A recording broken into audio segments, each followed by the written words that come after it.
A paz do Mestre Jesus nos nossos corações.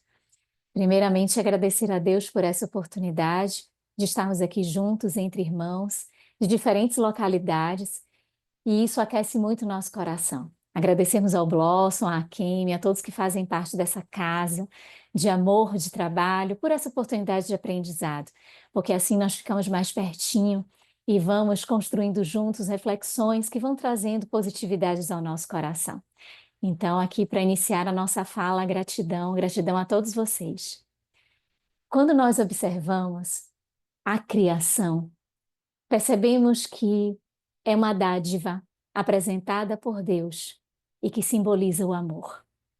Nós somos espíritos imortais, seres que alcançamos esse patamar de seres inteligentes da criação. Temos uma trajetória que vai desde antes da nossa individualidade como espíritos e passeando por diversas experiências, mas todas repletadas pelo amor de Deus. Cada detalhe do processo da evolução, cada detalhe que simboliza o progresso, está sempre sob o olhar da providência e, em muitos momentos, da previdência divina. E identificarmos isto é percebermos que essa trajetória do espírito, da simplicidade da simplicidade de ignorância à angelitude, nos traz uma jornada que inicia com esse propósito de alcançarmos a perfeição, mas vai nos demonstrando que cada momento, a cada mergulho no corpo físico, cada saída da nossa realidade espiritual, do corpo físico, vai sendo uma experiência de autoconquista, vai sendo uma experiência de amadurecimento, de darmos conta daquilo que nos cabe no contexto da criação. Como é impossível alçarmos da simplicidade de ignorância à angelitude em uma somente existência. Aí é que mergulhamos nessa multiplicidade, em existências que não sabemos a quantidade, mas que sabemos que essa misericórdia divina nos concede como símbolo do seu amor as sucessivas oportunidades. E jornadearmos nessa história, que é a nossa história, observando-a com apreço e cuidado, identificando que o nosso passado, com certeza, apresenta as nossas defecções, a nossa inferioridade, um primitivismo, uma barbárie, mas olharmos também para o nosso presente e termos uma percepção de que há uma distância significativa desses momentos tão bárbaros, tão atrozes, tão mesquinhos, tão pequenos, porque agora também conseguimos vislumbrar avanços que fizemos, perspectivas novas, e visualizarmos à nossa frente tudo que iremos nos tornar e que nem conseguimos ao certo abarcar, porque como não faz parte de algo que nós já vivemos, ou seja, é um futuro que ainda não vivenciamos, nos parece às vezes utópico, parece-nos recheado de brilhos diferentes de uma realidade, mas que está jungida na nossa história.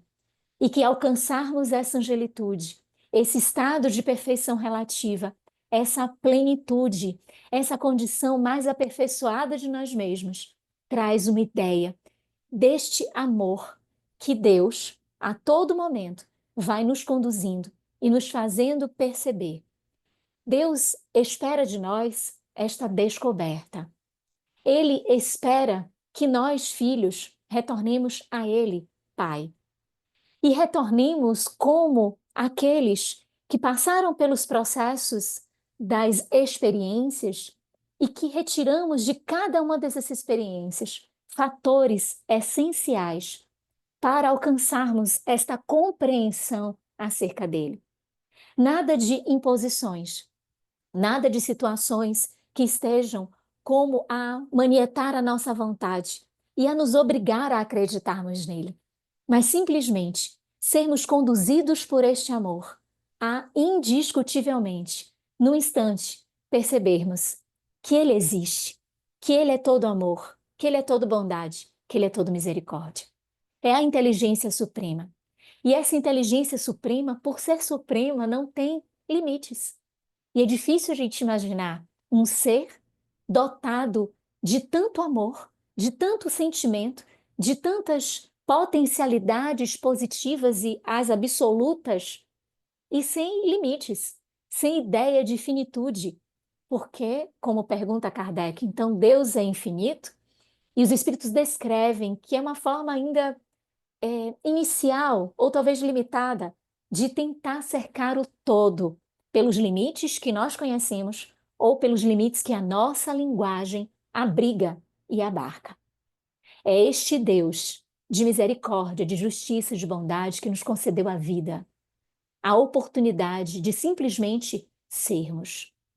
E nesta oportunidade de sermos é que ele nos concede a existência corporal, com esse intuito de alcançar a perfeição e também aquilo que nos cabe no contexto da criação, mas também de nos conceder para isto muitas e muitas existências, para a hora resgatarmos o passado, para a hora projetarmos-nos no futuro, mas sempre vivenciando essa experiência que é de um coroamento do máximo sentimento, por mais que agora ainda não entendamos, ainda não percebamos. Mas é essa inteligência suprema que tudo coordena. E quando assim identificamos, conseguimos descansar. E esse descansar é no sentido de fé, de ciência, de consciência, de repousarmos nesta previdência, nessa providência divina, com tranquilidade e entendermos que tudo está muito concatenado para a nossa felicidade. Mas mergulharmos nesta existência, sairmos dela, vivenciarmos aspectos emocionais, vivenciarmos as situações da vida, na vida de relação, na relação nossa com as outras pessoas, mas também com os elementos da natureza, tudo isso vai nos trazendo um complexo de reações, de situações com as quais nós temos de lidar. E, portanto, às vezes, nesse processo, sentimos algum tipo de desconforto. E isso tentamos denominar como dor, como algo que vem nos trazer limites, que vem nos educar, que vem nos trazer freios e que, a depender do contexto em que nós estamos inseridos, não recebemos muito bem essa chamada dor, que temos a dificuldade de atrelarmos esta dor a um Pai de justiça, de bondade. Acabamos por, quando vivenciamos a dor, interpretarmos Deus como um pai punitivo. Por não identificarmos, não percebermos que a dor faz parte desse processo de educação ampla.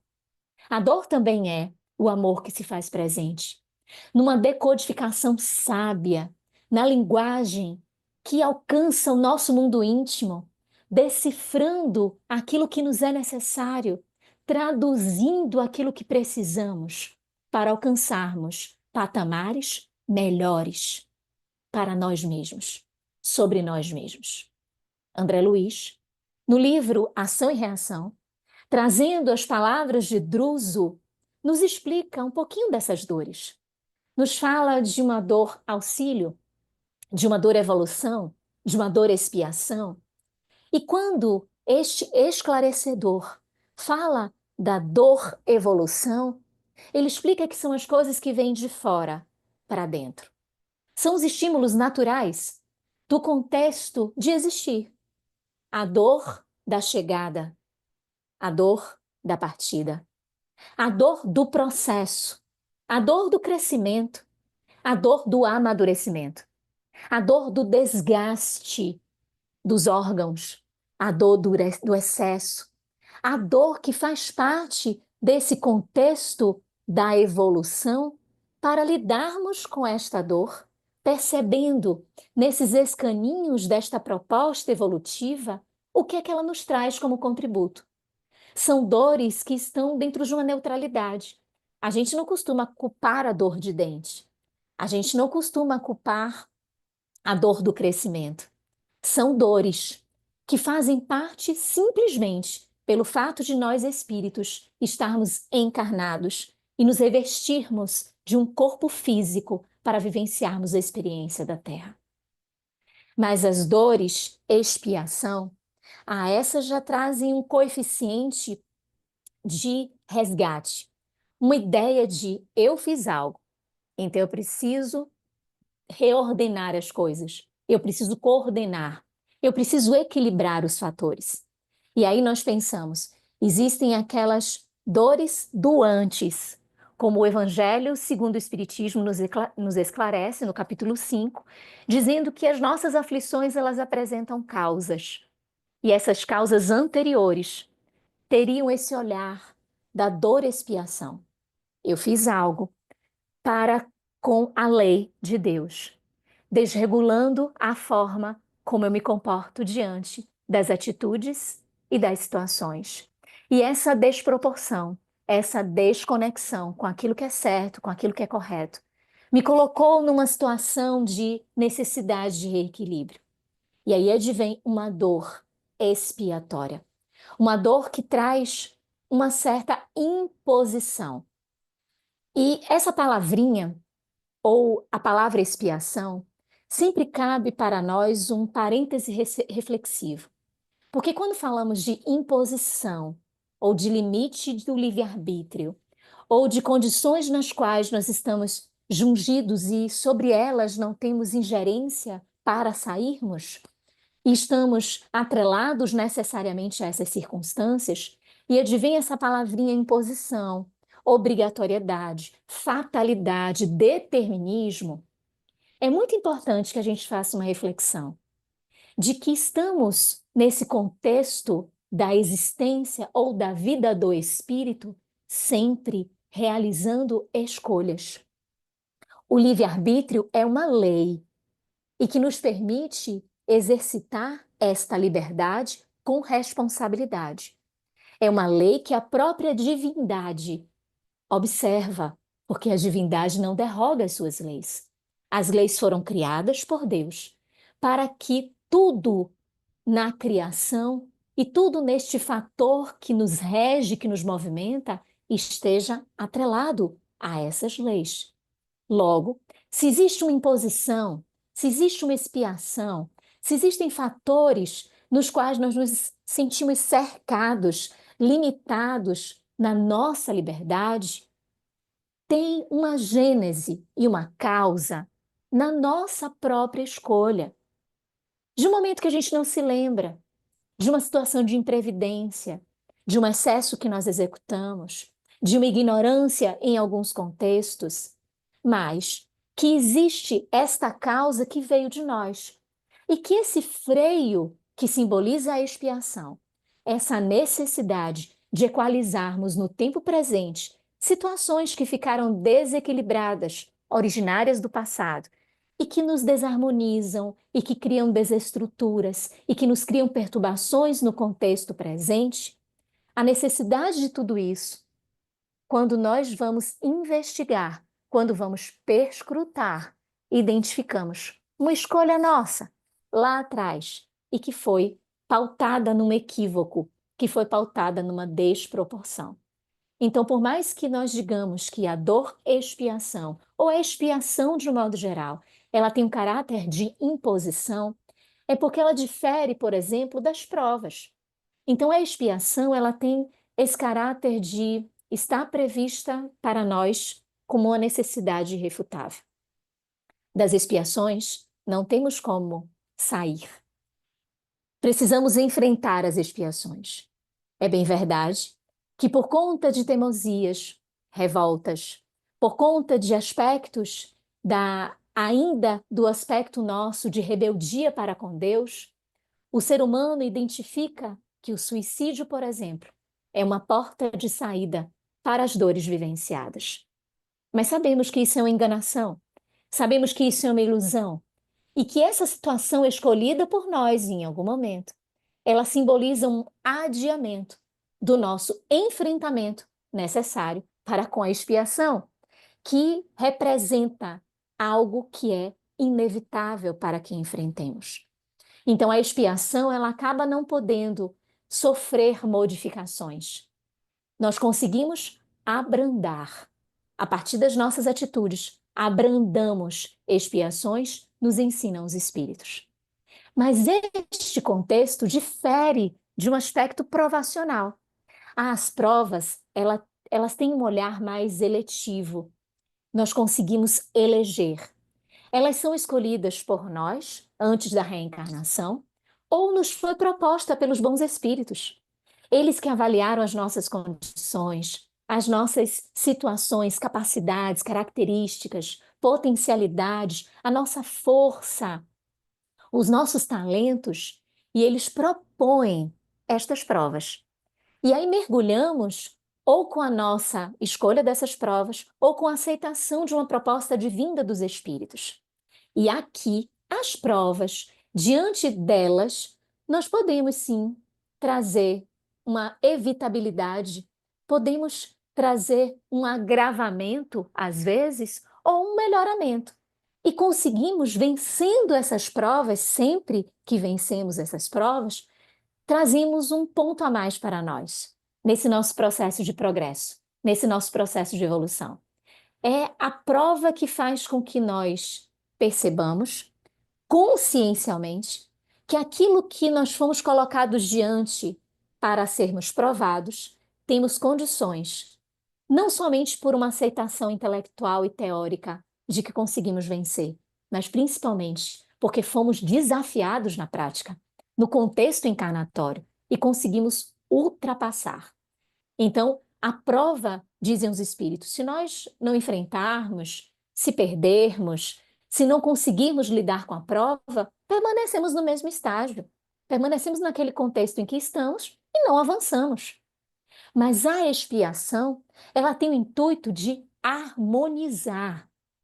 É uma forma que a lei de Deus nos traz, dentro da sua misericórdia, para que aquelas lacunas que ficaram a partir dos nossos equívocos, aquelas situações até mesmo desconectadas ou marcas, estigmas que nós impusemos a nós mesmos, marcando perispiritualmente a nossa trajetória, marcando o nosso corpo físico, através desses processos, nós consigamos nos libertar através destas dores e expiações, porque elas nos trazem a proposta de lidarmos com essas situações, reequilibrando-nos e colocando-nos novamente prontos para escolhermos de novo, para tracejarmos de novo a trajetória, para construirmos, para termos ações mais efetivas.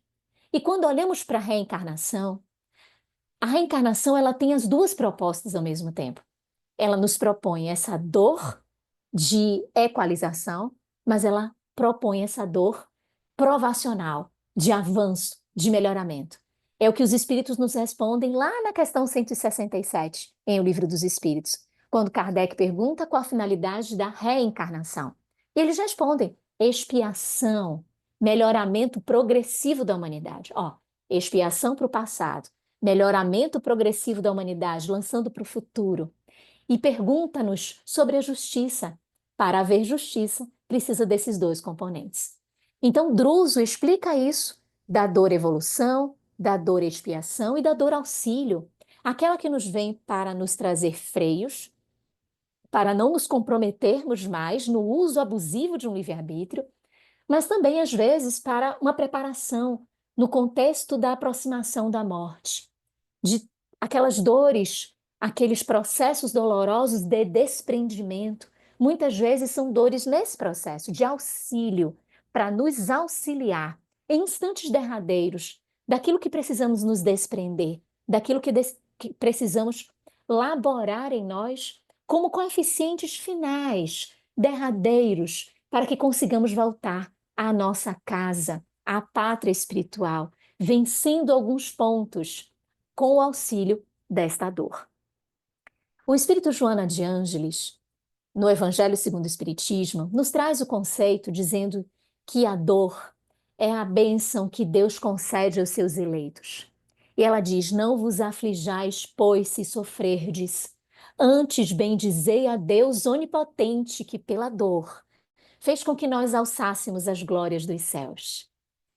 É uma das frases mais lindas do Evangelho segundo o Espiritismo, que sempre nos encanta, porque coloca a dor sobre esse prisma numa generalidade, sem a benfeitora especificar qual dor ela está conversando e falando conosco, mas ela diz que é uma eleição. E isso significa que quando olhamos a dor com maturidade, nós somos aquele trechinho do evangelho que Jesus falou: muitos são chamados, mas poucos os escolhidos. É uma eleição que não é de privilégio, não é uma eleição de Deus destacar os eleitos porque ele está olhando num prisma geral e achando que aquele é melhor do que aquele outro. Mas é um processo nosso de consciência de nós nos fazermos eleitos das experiências que a vida nos traz, aceitando-as com coragem. E é essa dor falada pelo Espírito amigo, que é o Espírito Joana de Ângeles, no Evangelho segundo o Espiritismo, que é a dor que Jesus nos ensina quando ele traz-nos uma trajetória onde ele marca a renúncia, o devotamento, a abnegação, o sacrifício como elementos grandiosos de superação. Minhas irmãs, meus irmãos, no caleidoscópio da vida, nós, espíritos, brincamos com o tempo. O que ora é passado, daqui a pouco já é presente, e daí a pouco já é futuro.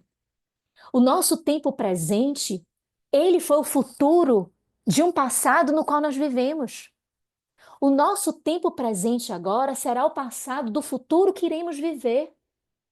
Estamos sempre imersos na capacidade, na possibilidade construtiva de sempre escolhermos, de sempre movimentarmos, e aí vem o espírito Joana de Ângeles, vem o filósofo espírita Leon Denis, e ambos nos ensinam que nós somos herdeiros de nós mesmos e que nós somos artífices do nosso próprio destino. E aí a gente pensa, se somos herdeiros de nós mesmos, nós estamos lidando com o passado que reflete no presente. Ora, hoje eu herdo alguma coisa que eu fiz no passado. O Evangelho segundo o Espiritismo nos mostra, naquele mesmo capítulo 5º, que eu não herdo somente nas causas que estão anteriores, mas eu herdo também as causas que estão atuais. É uma forma também de eu estar sob o reflexo das minhas atitudes atuais. Mas artífice do próprio destino, ou seja, criarmos para nós criamos os próprios condicionamentos, nós criamos, dentro de uma lei de causa e efeito, a nossa própria realidade. Se criamos, também projeta para o futuro. Significa que o meu presente é dadivoso e que eu preciso olhar para ele com maturidade, entendendo a dor como elemento nesse tempo presente, para que eu consiga projetar para o futuro e ser artífice de um destino que eu quero, que eu sonho, que eu necessito no processo de evolução, mas com a maturidade de consciência, eu começo a fazer um alinhamento, eu vou alinhando a minha vontade, a vontade do Criador. Quando que no início nós estamos bem díspares. A vontade do Criador é, meu Deus, a minha vontade nem chega perto, nem observa, nem por anúncio o que é a vontade do Criador. Estamos em completa distonia ou rebeldia ou afastamento, o que é muito natural também. É a simplicidade e a ignorância. Mas à medida que vamos galgando conteúdos teóricos e vamos abarcando contextos morais e forjando a nossa personalidade, forjando esse mundo íntimo, esse nosso caráter, nós vamos compreendendo essa vontade de Deus. Estamos longe de aliar a nossa vontade à vontade dele, mas existe já uma compreensão. Nós já olhamos para esse Deus e já o identificamos como Pai, porque foi assim que Jesus nos ensinou.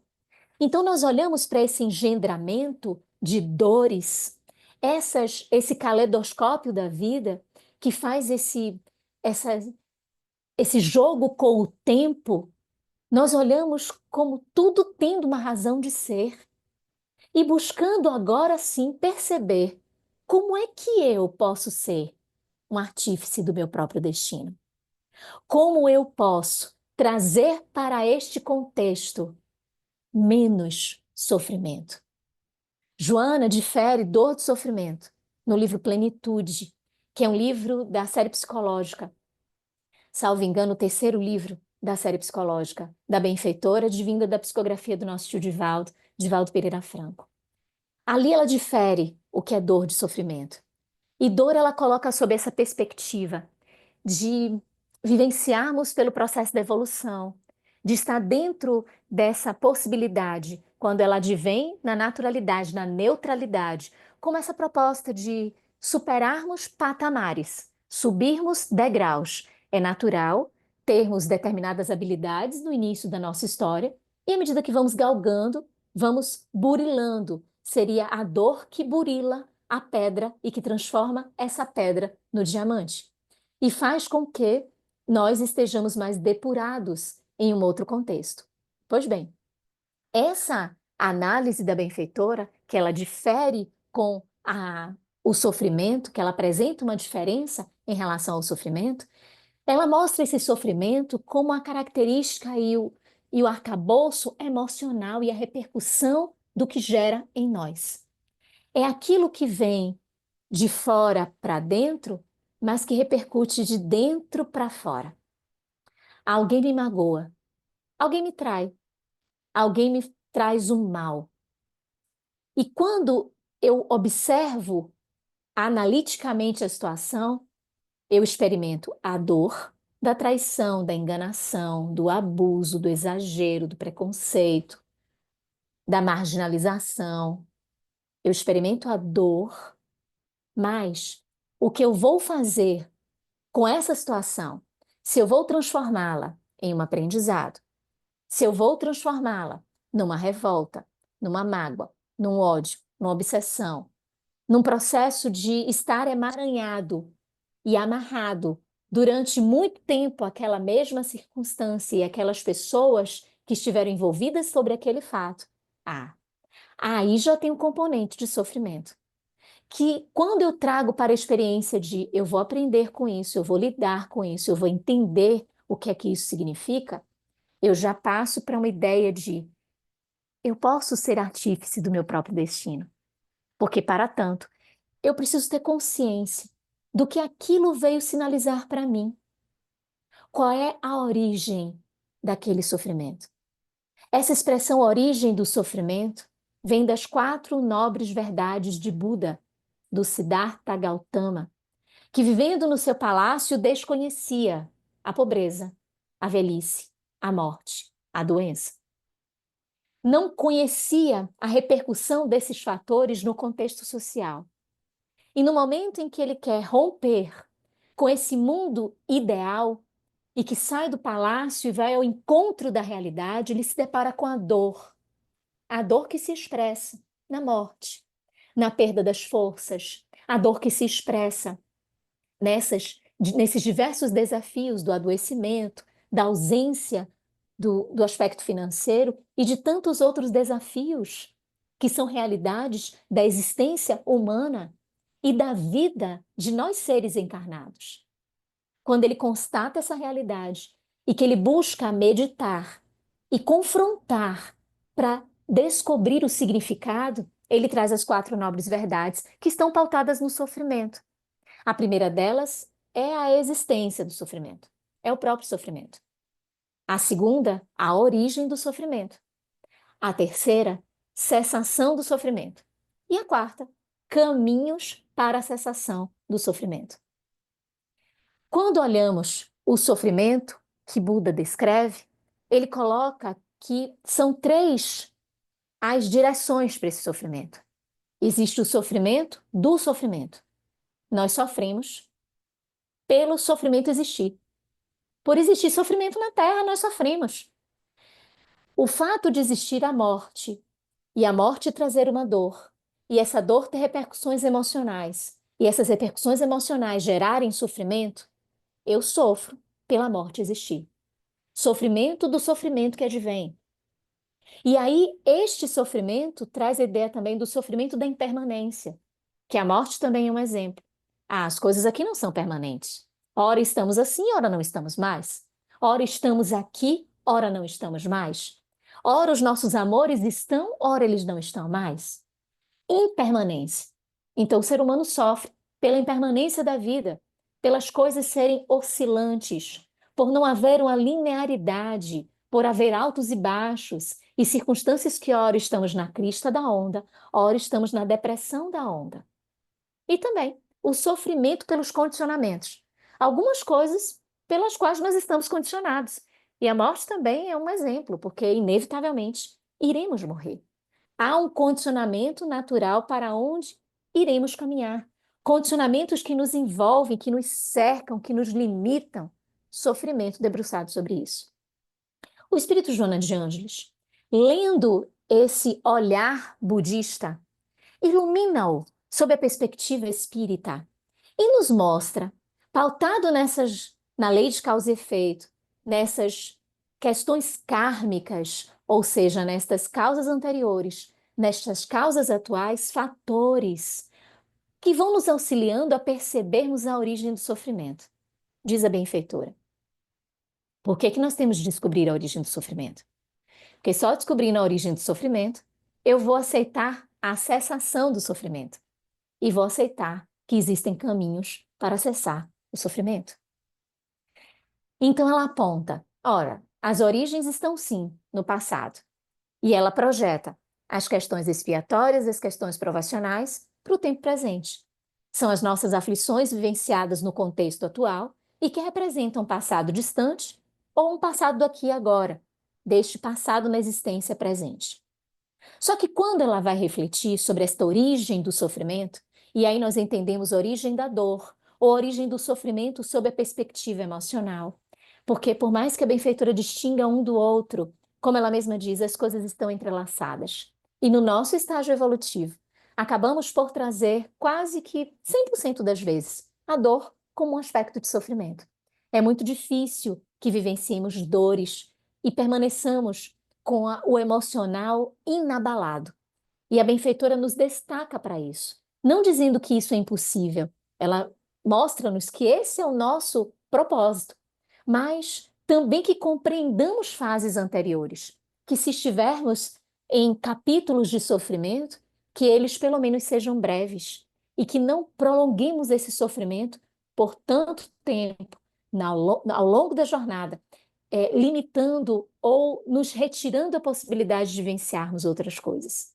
Quando ela fala sobre essa origem do sofrimento, ela vem nos trazer algumas propostas para que nós prestemos atenção.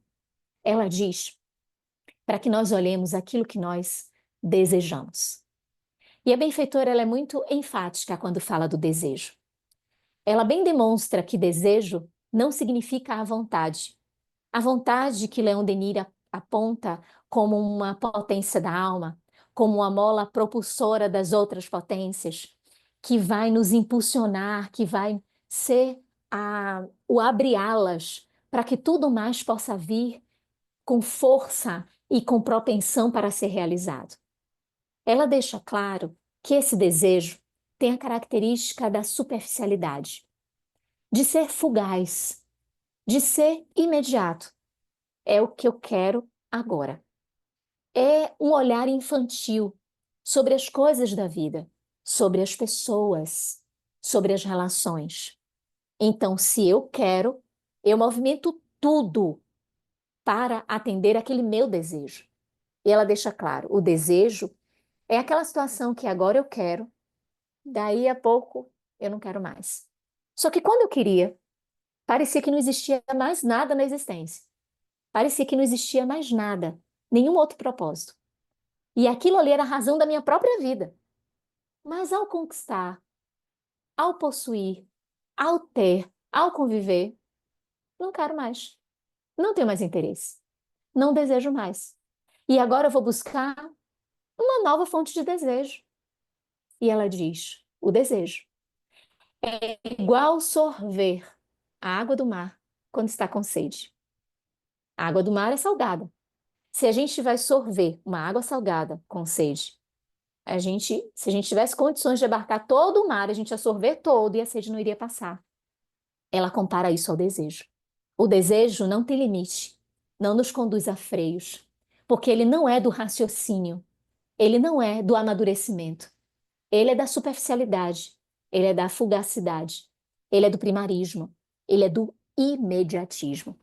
E nos conduz a atitudes infantis, que quando atendemos, que conquistamos, já não queremos mais, partimos para as próximas realidades, mas o que fizemos para alcançar aquele desejo, muitas vezes nos compromete. E diz a benfeitora, compromete-nos não somente naquela existência, mas para muitas existências. E aí olhamos, minhas irmãs, meus irmãos, que a literatura espírita está farta de exemplos assim. Se nós olharmos a literatura de André Luiz e o médium Chico Xavier, Manuel Filomeno de Miranda, o médium Divaldo Franco, se olharmos Charles e a médium Ivone do Amaral Pereira, se olharmos Victor Hugo e a médium Zilda Gama, vamos encontrar nessas literaturas pessoas que, por seus caprichos, resolveram matar alguém, envenenar alguém, para que aquele alguém saísse do seu caminho, para que o seu desejo fosse realizado. Muitos narram relações afetivas, onde já existe um relacionamento e vem um terceiro elemento, uma terceira pessoa, que tem uma certa afinidade com aquele casal, com aquela pessoa, o elemento feminino ou masculino daquele casal. E aí estremece aquela relação a ponto daquele que tem afinidade mais forte com o terceiro elemento concatenar, organizar um crime para tirar aquele cônjuge de cena. E isso ser, como nós vimos nessas literaturas, algo como se fosse um apagar ou acender a luz. Como se fosse algo banal. Porque é o desejo, é o capricho, é a conveniência, é o sabor do momento, sem qualquer maturidade sobre as consequências, nem de que ali representa uma vida, uma existência. Então, diz a benfeitora, os desejos nos depositam em descalabros morais e que nos trazem dores pelas consequências que temos de lidar com os efeitos, às vezes não nas próximas existências imediatamente.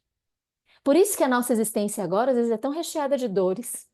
E a gente pensa que foi na existência agora imediata. Não. Resgatamos dores de existências passadas e às vezes muito passadas. Por quê? Porque agora, nesse estágio em que estamos, a nossa consciência adquiriu um pouquinho de maturidade que permite nós lidarmos com aquela situação que foi feita lá atrás com tanta irresponsabilidade. Nas encarnações posteriores e tão sucessivas e tão próximas, não tínhamos maturidade alguma. E acabávamos por não tendo oportunidade de enfrentarmos estas dores. Então, se fôssemos colocados ali, diante delas, iríamos sucumbir. Então, o que é que Deus nos faz? Nos concede a oportunidade, no momento propício, encararmos esses fatores e lidarmos com essas consequências. Então, a benfeitora diz, seria tão interessante se a gente mudasse esse desejo pela vontade. Aí sim. Porque a vontade, ela é profunda, ela não é imediata, ela é mediata. Ela é fruto de um labor, de uma construção, de uma meditação, de uma reflexão, de parâmetros de discernimento, de entender o que é bom e o que não é bom. O que eu posso fazer, mas eu não devo fazer. O que eu posso fazer e não me convém que seja feito. E aí adentra nessa proposta mais consciente desse artífice do próprio destino, reconhecendo a origem do sofrimento e fazendo com que esse desejo não tenha proeminência e seja substituído pela vontade. Mas a benfeitora diz também, como origem do sofrimento, além do desejo, existe o ofuscamento. E o ofuscamento dá essa ideia de as coisas estão nebulosas, as coisas não estão nítidas. É aquela pairagem de nuvens ilusórias, como se fossem aquelas representações dos filmes, das imaginações que aparecem nos filmes, nas imagens, como se fossem sonhos, aquelas ideias de nada muito esclarecido. Está ofuscado. São ilusões. E mergulharmos nessas ilusões é mergulharmos nessa ausência de percepção das coisas. Olhamos o que está ali, posto, e vamos, e seguimos. Alguém nos disse, eu nem averigo. Aquilo é verdade. Eu sigo aquilo ali. O outro me disse, eu também não averiguo. Fez bem, eu sigo. E quando eu vou agindo desta forma, sem fazer a distinção entre a verdade e a mentira, aquele processo que está obnubilado e aquilo que é consciência, eu vou me perdendo nos atalhos. E diz a benfeitora, o ofuscamento nos retira da rota e nos causa sofrimentos, porque afastados da rota, estamos afastados do dever, do compromisso, daquilo que nos cabe fazer, da realidade que temos de tomar rédea, de trazermos como tarefa, como responsabilidade, como compromisso, como comprometimento. E o ofuscamento vai nos afastando, como sempre estivéssemos no Alice no País das Maravilhas, sempre sem enxergarmos a verdade que nos circunda. E assim nos comprometemos, sim. Muitas vezes, no ofuscamento, nos comprometemos pela inação. E aí nós vamos lá na questão 642 do Livro dos Espíritos e a gente percebe o quão ficar na inação, numa aparente neutralidade, nos traz prejuízos. Porque o codificador pergunta se basta que não façamos o mal para que o bem possa acontecer. E os espíritos dizem que não é somente não fazer o mal, é necessário que façamos o bem. Então, a ilusão, o ofuscamento que nos conduz a esse marasmo, a esta ilha de uma acomodação, de um conforto, de uma realidade paralela, esta realidade, essa situação eleita, nos traz o sofrimento por não termos feito o bem. Na segunda parte do livro Céu e Inferno, encontramos muitos relatos de espíritos que não fizeram nem o bem nem o mal. Não, eu não fiz nenhuma coisa nem outra. Eu não me preocupei com isso. E o quanto eles sofrem, porque a nossa vida é prática, é de construção, a vida do espírito é trabalho. É por isso que Jesus nos ensinou a servir, porque é trabalho, é esforço. Por isso que Kardec diz que o espírita é aquele que vence, que se esforça para vencer as mais inclinações. Esforça. A qualidade está no esforço, na superação. Então a benfeitora diz: troquemos no nosso comportamento. As coisas que vão nos conduzir ao sofrimento através das ilusões, coloquemos-nos à verdade. Coloquemos-nos diante da verdade, diante da consciência. Queiramos estar plenos, pertencentes ao tempo presente, conscientes do que aqui viemos fazer, pertencentes a esse momento histórico nosso, abrigando com amor e com respeito. Mas ela diz também: a origem do sofrimento está no ódio que abrigamos das relações, o rancor, a revolta que maturamos dentro de nós, que fazemos crescer dentro de nós, que fazemos com que ganhe uma proporção desmedida, que não tenha um certo limite, e vamos enraizados naquele ódio sem a concessão do perdão, ou da compreensão, ou da compaixão, ou da misericórdia, e ficamos rancorosos. E dentro desse rancor, diz ela, adoecemos. Olha a origem de um sofrimento, de uma dor, por exemplo. E ela desfila dores, desde dores somatizadas, efetivamente, impressas no corpo físico, a dores simulacros, que seriam aquelas dores que imprimimos efeitos em nós e não temos causas materiais para exteriorizar esses efeitos. E que nada mais são do que frutos dessa necessidade nossa de permanecermos nutrindo um veneno, uma circunstância que não nos faz bem, como o ódio. E ela diz: trans, transpormos a ideia do ódio para o amor é o antídoto para sairmos do sofrimento, dessa origem do sofrimento. E por fim, depois de falar sobre desejo, sobre ofuscamento, sobre ódio, a benfeitora diz que também nós sofremos pelas frustrações. Frustração é excesso de expectativa depositado sobre determinada circunstância, determinadas pessoas. E ela diz, ao invés de buscarmos sedentos aquilo que nós precisamos realizar, ao invés de buscarmos no outro, de buscarmos nas circunstâncias, mergulhemos no que é essencial. naquilo que necessariamente precisamos vislumbrar, aquilo que não é efêmero, que não é superficial, que não é fugaz e que precisamos identificar e que é o nosso essencial. E aí diz Joana, em fechando essa análise, nós temos a origem do sofrimento nesses prismas que podemos cuidar. E se fazemos esta troca, que vai ser um processo de educação, um processo de hábito, mas acima de tudo um processo de consciência, esse artífice do destino vai se tornando cada vez mais pertencente à nossa realidade. Não estamos vivendo a vida deixando que a vida nos leve de qualquer maneira, mas estamos sendo gestores da nossa existência. E nessa comunhão, trocando desejo por vontade, ofuscamento por verdade, ódio por amor, frustração por essencial, estamos caminhando para essa construção do reino dos céus em nós, atrelando-nos em comportamento, em atitude, em pensamento, em vibração a Jesus. E aí, minhas irmãs, meus irmãos, tomamos as rédeas da existência. E não há equívocos no sentido de descalabros ou desproporções. Equívocos existem pela nossa condição ainda evolutiva, mas não vão existir equívocos nas decisões, porque a vitória do bem sobre nós vai ser certa.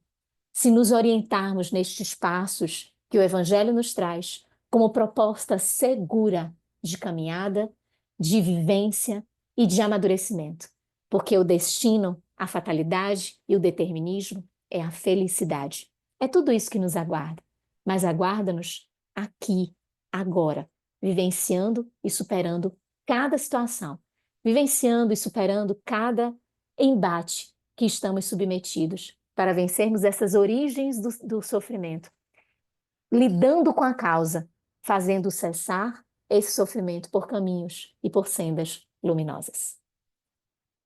Excelente reflexão, Lu. Obrigada, querida. A Cida está com as perguntas, por favor. A Cida Engels, você pode fazer, por favor? Sim. Lu, querida, a dona Jupira colocou no chat assim: conheci um voluntário de uma casa espírita que, quando estava doente, já em estado terminal, com dores, ele não aceitava remédios que minorassem suas dores, pois dizia que com as dores físicas eram purificação para evoluir. Não seria isso o fanatismo? Oi, Jupira. Obrigada pela sua reflexão. Se a gente pensa assim em relação a ele, a gente está atribuindo para uma situação tão dolorosa um julgamento. E o que nos caberia nesse contexto seríamos orar para que efetivamente seja isso. Olhando para nós, aí sim, a gente pode fazer essa perspectiva, analisando a nós mesmos, percebendo a nossa condição, vivenciando uma experiência dolorosa como essa. Daí a gente poderia dizer, puxa, será que olhar essa ausência de medicamentos não seria um fanatismo? Será que eu estou sendo sincero comigo mesmo? Será que eu preciso vivenciar as dores desta forma? Por que existe a medicina para abrandar essas dores? Será que eu não estou apresentando uma condição tão radical? Aí sim, quando o olhar está sobre nós. E é esse o nosso maior desafio, é fazermos estas análises, essas reflexões no momento em que estamos mergulhados em situações tão dolorosas. Porque a dor, ela nos traz tanto desconforto que às vezes nós temos um pouco de dificuldade de saber exatamente aquilo que vai determinar, que vai orientar a nossa superação em relação ao sofrimento. Por isso que a gente reflete sobre o sofrimento em momentos, ou se prepara para o sofrimento em momentos em que ele não está tão atroz, para que a gente tenha condições e forças para quando ele acontecer, nós estarmos forjados pela doutrina consoladora, pela doutrina libertadora, que nos traz tanta esperança, e aí termos mananciais para enfrentarmos. Mas em relação ao nosso querido irmão, o nosso comportamento devem ser as preces, deve ser essa oração para que efetivamente tudo que ele concatenou, planejou, organizou, possa ser dessa forma. E se assim não foi, que sobre ele Deus traga misericórdia, porque a vontade dele era que fosse uma superação. Ele tinha e apresentava uma intenção de superação. Então, que o nosso olhar possa ser nesse sentido também, de voltarmos para ele as melhores preces e rogando a Deus também todo esse amparo para esse desprendimento e para sua consciência após o momento lá no plano espiritual. Lu, antes da próxima pergunta, eu só vou colocar um comentário aqui no chat. O medo pode ser reflexo de um passado delituoso, embora estejamos protegidos pelo véu do esquecimento? É uma pergunta da Adelina. Ok. O medo, ele tem gêneses que podem estar aqui no contexto atual, oriundos de traumas que nós vivenciamos aqui na existência, traumas da infância, circunstâncias que nós fomos, que lidamos com isso e que marcou-nos, e por isso veio a posteridade em formas de medo que perdurou desde a fase infantil até a fase adulta. Mas também existe o medo que vence esse esquecimento do passado, porque não é a lembrança do que aconteceu que vai fazer com que a gente tenha medo ou não tenha medo, mas a repercussão daquilo em nós. E a repercussão das coisas, elas estão em nós. O passado, no sentido da historinha, efetivamente que aconteceu, como as personagens se comportaram, qual é exatamente o enredo, isso a gente não se lembra. Mas as consequências do que ficou, os aspectos emocionais, eles não ficaram no passado, eles estão dentro de nós e a gente carrega isso. E é isso que a gente tem de mergulhar para descobrir, para saber lidar, educar e se fortalecer para aprimorar a nossa atitude vencendo o medo, para que o medo não nos impeça de termos atitudes assertivas, de sermos, de participarmos de determinadas circunstâncias e atitudes e deveres por conta do medo. Então, por mais que exista o esquecimento do passado, o produto desse medo, que é o reflexo das coisas que aconteceram, estão em nós. E a gente tem o desafio de aqui lidar, porque tem o medo como aspecto preventivo também, da lei de conservação, com certo receio. Então, ele nos ajuda a não cairmos em armadilhas e perigos, mas tem aqueles que acabam sendo excessivos e que precisamos mergulhar para fortalecermos-nos e conseguirmos superar o medo e ele não sufocar as nossas ações. Muito obrigada, Lu. Posso fazer mais uma? Sim, por mim, sim. Então, tá bom. Que mensagem você daria aos jovens que, após a pandemia, gerou impactos psicológicos profundos, que ainda hoje sofrem de ansiedade, problemas de concentração e depressão? Eu traria para os jovens e para o ser humano de modo geral a mensagem da esperança. Para o jovem, porque está numa fase da vida que é tão linda. A juventude é uma fase linda da vida. Todas as fases do ser humano, elas são muito lindas. A infância tem a sua beleza, a juventude, a fase adulta, a fase mais amadurecida, todas têm a sua beleza. E a juventude, ela tem um brilho que é do ideal, do sonho.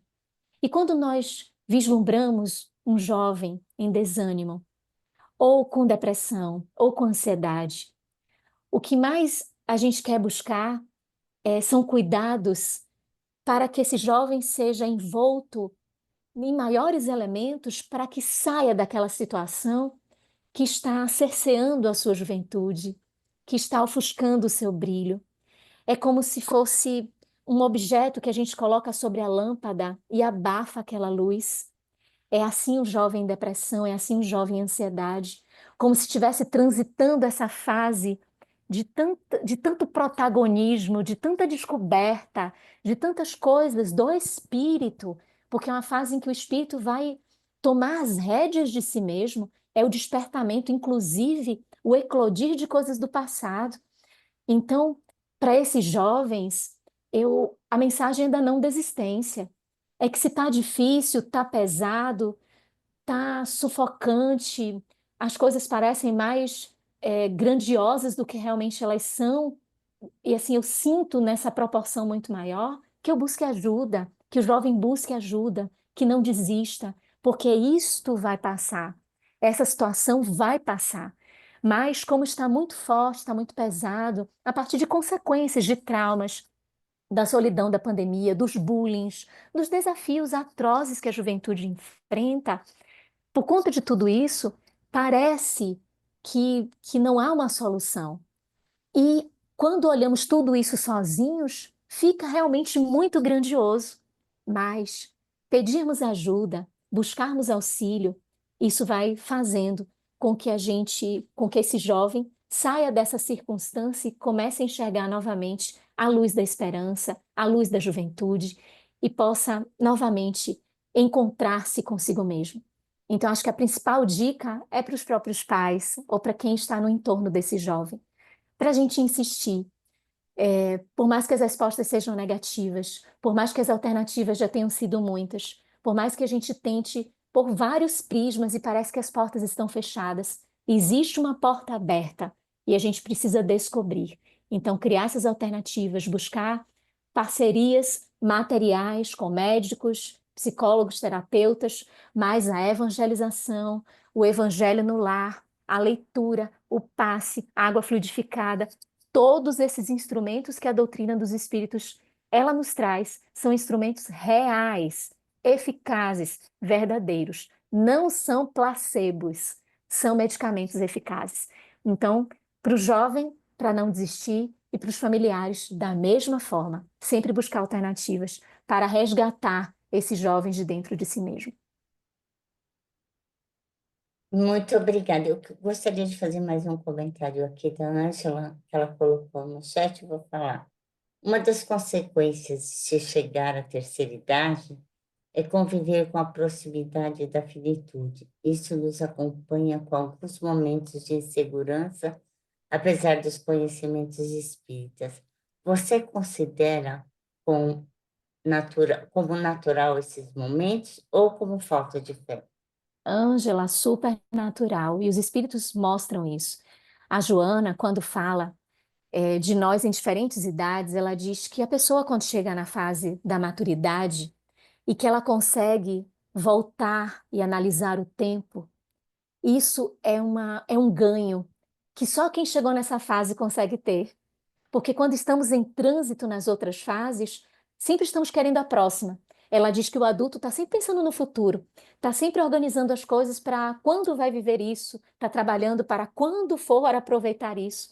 Mas que quando chega nessa maturidade, numa idade mais avançada, e que esta pessoa consegue fazer essas análises, voltando no tempo, ou seja, sai do futuro que já chegou, mas revisita o passado com saudosismo natural, o saudosismo do aprendizado, com aquilo que vai ficando amealhado em si, ela diz que isso é sinônimo de maturidade e que só consegue fazer isso quem realmente alcançou esse estágio de percepção de si mesmo. Então é natural esse receio de começar a perceber mais a morte, porque também é a fase que nós, seres humanos, temos uma forma inevitável de refletir sobre a morte. Na infância, ninguém pensa na morte. Na juventude, a gente não quer pensar. Na fase adulta, também não. Quando vai chegando nessa fase, que as forças vão ficando diminutas, quando nós não vamos fazendo aquilo que fazíamos antes, mas vamos tendo que descobrir outras habilidades, nessa fase a gente vai começando a pensar nessa transitoriedade, nessa finitude, nessa impermanência. E o aconselhamento é que a gente faça esse processo ao longo da jornada, mas que a gente acaba deixando para esse instante que é muito natural a gente sentir tudo isso, porque é o momento da despedida, aproxima-se o momento da despedida do eu que vivenciei aqui durante a existência toda. Então não é falta de fé, mas quando nos colocamos como uma situação que nos traz temor, que nos traz um apego excessivo às fases anteriores da existência, tentando o tempo todo reviver naquela fase de maturidade, não o aprendizado que aquela fase tem, mas o que as outras fases me deixaram como lembrança, aí sim há uma ausência de aceitação e de pertencimento ao aprendizado lindo que essa fase da maturidade tem. Nós temos a oportunidade de conviver com o nosso tio Divaldo em diferentes momentos. Ele está com 97 anos, como todos sabem, às portas de 98 anos. E uma das coisas que eu mais admiro nele é conseguir viver essa maturidade. É viver a experiência de uma reflexão sobre a morte, sabendo que a morte é inevitável e que ela chega para todos nós. E que à medida que ele foi passando os anos, né, ele começou a dizer que ele ia morrer desde os 60, 65, 70, já vou morrer, já vou morrer. E ele ficava dizendo sempre isso, mas era uma forma dele lidar, brincando com a morte, conversando, mas lidar com isso para ele mesmo. E o que mais a gente observa é que, mesmo diante dessa finitude, ele não deixou de sonhar, de projetar, de idealizar. Isso acontece com ele sempre. Aos 97 anos, ele continua projetando, querendo, idealizando, pensando, vibrando para. E essa é a maior beleza de uma maturidade consciente, aceitando que agora, nesse contexto, as formulações e as construções são de outra forma, mas com um brilho que pertence a esse momento. Então, por isso é especial, por isso é grandioso. Ai, muito obrigada, Lu. Foram maravilhosas suas colocações. Nós agradecemos. No chat tem muitas pessoas agradecendo, falando que Obrigada, foi. Luciane, maravilhoso, viu? Um E abraço aí bem nós grande para você. E aí Gratidão. nós queremos convidar todos para a próxima semana, vai ser a continuidade do tema que a Lu falou hoje. Vai ser a importância das emoções no autoconhecimento, com o Paulo Lodge. Então, estão todos convidados para estarem aqui novamente na próxima terça. E eu vou pedir para você, Lu, as suas considerações finais e a prece. Você pode fazer também a prece por nós? Posso sim, Cida. Eu gostaria de Muito agradecer muito ao carinho. Eu sempre sou muito bem recebida aqui no Blossom, sinto-me muito bem acolhida, muito bem recebida. Então, gratidão por essa oportunidade de aprendizado, de poder estar com vocês. E lembrarmos sempre que essas coisas que acontecem na nossa existência, nós não estamos a sós, estamos sob o amparo de Deus. Sempre nos vincularmos a Ele, sempre nos lembrarmos disso, porque assim as dores vão sendo mais fáceis de serem superadas. E os sofrimentos, quando eles se avizinham, eles também mais rapidamente vão batendo em retirada, porque a nossa consciência vai fazendo com que robusteçamos a nossa fé e a esperança seja uma característica forte em nós para construirmos e projetarmos coisas novas e belas. Gratidão imensa por essa oportunidade. Vamos orar. Querido Jesus, amigo de todas as horas, gratidão, Mestre, por nos amparar, por presidir toda a construção do nosso planeta e presidir a história de cada um de nós. É muito amor, Mestre, que advém de Ti ao nosso encontro, numa dimensão que não conseguimos abarcar, mas que cada vez mais que confiamos e nos permitimos, simplesmente lançamo-nos nessa correnteza de amor para nos deixarmos envolvidos por esse sentimento tão especial que vem de Ti. Irmão querido, a Tua misericórdia, por nos trazer o Teu Evangelho, por nos trazer a doutrina dos Espíritos, para nos trazer tanta consolação.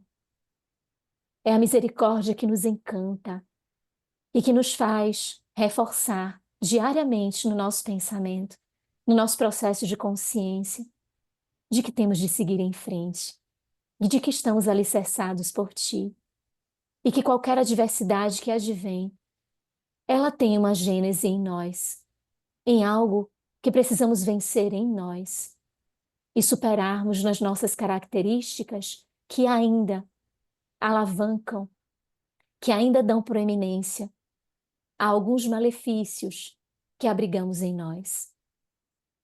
Mas sabermos da Tua companhia e da trajetória segura contigo nos faz caminharmos com firmeza, mesmo que muitas vezes os joelhos estejam desconjuntados, as forças pareçam perecer, mas sabemos que imersos neste amor do Teu Evangelho, da doutrina libertadora, vamos sendo fortalecidos pela mensagem que nos traz consciência, que nos traz lógica e que nos traz a proposta de um hábito comportamental cada vez mais edificante, cada vez mais em prol do bem, do amor, da justiça, da caridade.